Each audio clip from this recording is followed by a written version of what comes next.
en ese punto de la conversión, de la renovación, de la adaptación, hay que mirar el Concilio Vaticano II de nuevo por un punto. Mañana van a canonizar a Juan XXIII, que fue el que convocó el concilio, y él siempre decía una cosa muy bonita, decía mí, y que creo que el Papa también lo tiene detrás. Dice, la idea, uno siempre tiene que estar, el Papa decía una palabra en italiano que se llama aggiornamento, o sea, siempre hay que ponerse al día, ponerse al día, actualizarse. Pero dice el Papa Juan XXIII, pero uno se actualiza no inventando algo nuevo, sino que volviendo a las fuentes originales. La palabra de Dios, la liturgia, la vida de Jesús. Es decir, uno se actualiza volviéndose al origen, que es Jesús. De modo que hay siempre una tensión de cómo hoy día expresar de mejor manera lo que siempre ha expresado la Iglesia y desde Jesús en adelante. Es decir, siempre uno dice, no es totalmente nuevo, es lo antiguo, pero lo antiguo dicho de una manera nueva. Es decir, de alguna manera uno no inventa, sino que renueva, sino que hace más vivo. Es como la vida de uno no cambia, es siempre el mismo, pero se va adaptando a cada, y uno sigue siempre el mismo, pero de una manera nueva. Entonces, en ese sentido, una segunda gran cosa es esta idea de siempre estar renovándonos, pero renovándonos no inventando la rueda de nuevo, sino que renovándonos volviendo a la fidelidad original. Entonces, por eso el Papa dice, también de alguna manera citando el concilio, la renovación verdadera y la actualización verdadera es la mayor fidelidad a Jesús. O sea, esa es la renovación, es cómo yo soy más fiel a Jesús hoy.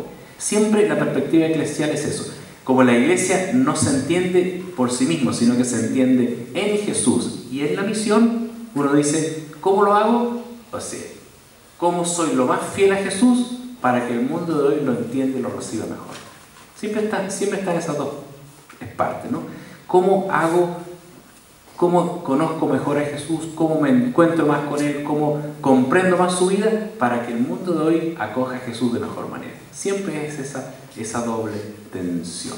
De modo que ahí tenemos como una segunda gran cosa que sería esta ideal y realidad, esta búsqueda de ponerse al día de acuerdo a las fuentes. En ese mismo contexto, todavía en esta segunda parte, el Papa dice, y por eso que los agentes pastorales también tienen algunas tentaciones, ¿no es cierto? Las tentaciones las tenemos todos, es decir, siempre hay peligros. No voy a leer ni mucho menos todas las tentaciones que el Papa menciona, simplemente tal vez 3 nos podrían ayudar en este momento, que él dice, hay como 3 grandes tentaciones de los agentes pastorales que siempre tenemos que estar atentos, para que uno cuando se renueve esté atento a qué cosas son las que más les cuesta a uno. Dice, la primera es que uno se canse de evangelizar. Y se cansa de evangelizar cuando uno hace muchas cosas pero sin profundidad. O sea, cuando uno hace muchas cosas pero se da cuenta que es profunda, honda, no se cansa. Cuando uno se da vuelta por todos lados y no profundiza, eso agota. Entonces el Papa dice, lo importante no es que uno haga mucho o poco, sino que haga cosas hondas, profundas, que realmente las piense bien. No importa que uno trabaje mucho, pero que lo haga pensándolo bien, discerniéndolo bien, hondamente. Entonces eso tiene fruto y eso no cansa. Lo que cansa es que uno dé vuelta y no ve frutos. Esa es como una primera cosa, no cansarse nunca de evangelizar, es decir, no perder la alegría. En segundo lugar dice, uno puede tener la tentación del pesimismo, es decir, nada va a cambiar. Yo ya sé cómo es todo, nadie me va a hacer caso, aquí nadie escucha nada. Entonces ese pesimismo es una falta de confianza en Dios y sobre todo falta de confianza en que el ser humano cambia de a poco, paulatinamente, de a poquitito. Entonces uno tiene que tener paciencia. Dice, eso se evita con la paciencia. Jesús tuvo paciencia con sus discípulos, nosotros tenemos que tener paciencia con el mundo. Y la tercera tentación que dice que puede venir es que la guerra entre nosotros. ¿Qué significa la guerra entre nosotros? Que nos dividamos entre nosotros. ¿Por qué? Porque Dios, el Espíritu Santo nos une, pero también el Espíritu Santo nos diversifica. A cada cual le da un carisma propio. Por eso hay muchos carismas en la iglesia, pero también a cada persona le da su carisma. Entonces dice, el punto está no en que nos peleemos quién es el mejor o quién es el que hace. o que todos tienen que ser iguales, sino que la idea es cómo cada cual puede aportar lo suyo desde su particularidad, en una unidad. Entonces esa tensión entre particularidad y unidad es la que a veces nos produce un pequeño problema. En cambio, en la historia uno se da cuenta que todo carisma nuevo tiene que ser acogido, porque es un llamado del Espíritu, pero ese carisma nuevo tiene que integrarse en la totalidad. Entonces dice, la guerra entre nosotros cuando uno no acepta un carisma nuevo, o cuando un carisma nuevo no se quiere integrar y no quiere aceptar los demás. Pablo dice ambas cosas. Uno acepta lo que el Espíritu va dando, pero lo integra en la totalidad. He ahí entonces 3 tentaciones que nosotros tenemos que tener cuidado para poder renovarnos siempre bien. Y finalmente una tercera y una última cosa que el Papa destaca como elemento eclesiológico que está de fondo, es la relación más profunda entre la eclesiología del Vaticano II y la exhortación Evangelii Gaudium. Y en 2 puntos, porque si ustedes se fijaron, el Papa muy fuertemente en la segunda y en la cuarta parte insiste en la dimensión social del Evangelio, en la dimensión social de la evangelización.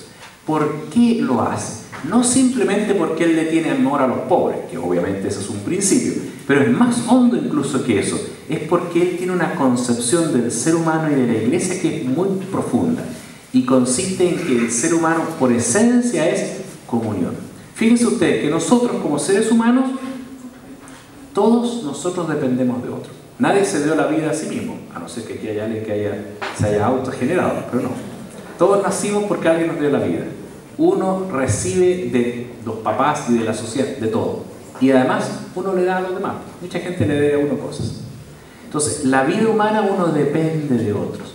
Y si unos dependemos de otros, piensen esto, si yo dependo de otros y otros dependen de mí, entonces yo tengo el deber de preocuparme por el otro, que necesita de mí. Como los demás tienen el deber de preocuparse de mí, que yo necesito. Es decir, todos nos debemos preocupar unos. Dicho en pocas palabras, nadie me puede ser indiferente. Ni en la iglesia, ni en el mundo. De modo que el gran problema del mundo actual es justamente que piensa que uno se autogestiona. Y lo contrario. Eso se llama comunión. Y eso el concilio lo destaca de 2 maneras. Uno, diciendo que la realidad humana está hecha, hemos sido creados para estar en comunión con Dios y entre nosotros. Y de la segunda manera diciendo que la iglesia es el pueblo de Dios. Dios no nos quiso salvar aisladamente, sino en conjunto, como pueblo. Precisamente para mostrar que unos a otros nos dependemos. Y entonces, en ese sentido, se da una doble cosa que es la que el Papa destaca. Uno, que la evangelización tiene necesariamente una dimensión social. Es decir, mi misión y mi evangelización tiene que repercutir en que la sociedad comprenda que nos necesitamos mutuamente y que solidarizamos mutuamente. Esa dimensión social es esencial a la evangelización y nace de una cuestión teológica, que hemos sido creados como hermanos. Y eso es lo primero. Y lo segundo es que precisamente esa solidaridad y esa dimensión social lo que hace es fortalecer la misión, precisamente. Porque la unidad ayuda y fortalece la propia misión. Entonces, la dimensión social de la evangelización nace de que somos todos hermanos y que nos necesitamos mutuamente. Por lo tanto, nadie puede decir, bueno, yo como tengo mucha caridad y soy muy bueno, le ayudo al otro. No, es anterior a eso. Nace de antes. Nace de que usted es hermano y a usted, a su hermano, nunca lo puede abandonar. Y somos hermanos todos porque Jesús redimió a todos. Como conclusión, vuelvo al título. Evangelización, la alegría del Evangelio, que es el título además de toda esta simposio. Fíjense ustedes que el Papa, cuando elige esta exhortación, no elige un nombre cualquiera, sino que para él, desde toda su vida, ha tenido presente que justamente el Evangelio es alegría. Y eso nace, fíjense ustedes que cuando el profeta Sofonías, por ejemplo, anuncia que va a venir el Mesías, dice, alégrense porque llega el Mesías. Y la primera palabra del Nuevo Testamento, que es la del ángel a la Virgen, cuando la saluda le dice, alégrate. ¿Alegría de qué? No es un chiste, no es de reírse. Alegría quiere decir plenitud, paz, porque me siento profundamente amado. Y eso produce alegría. O sea, es la tranquilidad honda de saberse amado. Y eso da una alegría y una paz total. De tal manera que la evangelización, si esa alegría es que la gente sepa que Dios lo ama incondicionalmente, y eso se expresa porque mi amor es incondicional a la gente. Y eso es la iglesia, que debe ser signo de eso. Y eso es lo que el Papa ha centrado hoy día en esta exhortación. Y es una tarea para toda la vida. Bueno, muchas gracias. Bueno, agradecemos a mi padre.